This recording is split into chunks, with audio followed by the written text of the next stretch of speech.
I've had the first Adam, which is humanity. I've had the last Adam, which is deity.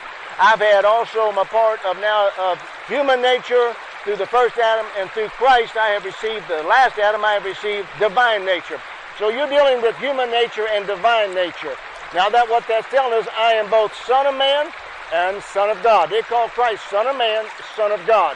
They showed you that Christ realized that he was born of humanity. He was also born of deity. He was deity. So I'll show you in a moment how that operates, and show you how how Christ supplanted Satan and got the inheritance for you and I.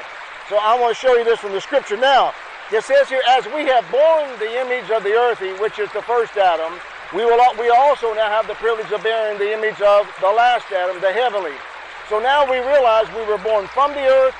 We also born from the heavens. So in other words, we've been born from below. We've been born again from above. So this whole message today really dynamically relates to the sons and daughters of God, the Christians, if you would, who realize kingdom principles and ordinances rather than just church entity. But here he says in Adam and Eve, in Adam, he said, we have borne the image of the earth, we will bear the image. And the word image means what I'm going to reflect back. What I have become, now I'm going to reflect back. So if I'm just born from the earthly, I reflect human nature. I reflect humankind. I reflect human behavior. All of humanity was conceived in sin, and sin was brought about because of selfishness, and selfishness brings about sin, and sin brings about death. So all of humanity, by its root core of DNA, is selfish, and selfish by nationality, by nature.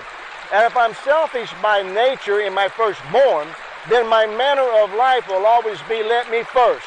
There's three people told Jesus that they said to Christ, you come, and Christ said to them, come and follow me. One of them said, well, let me first.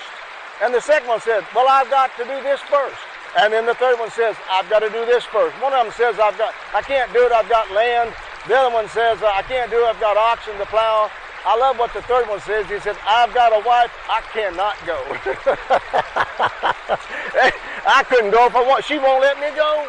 Ain't that pitiful? My wife won't let me follow you.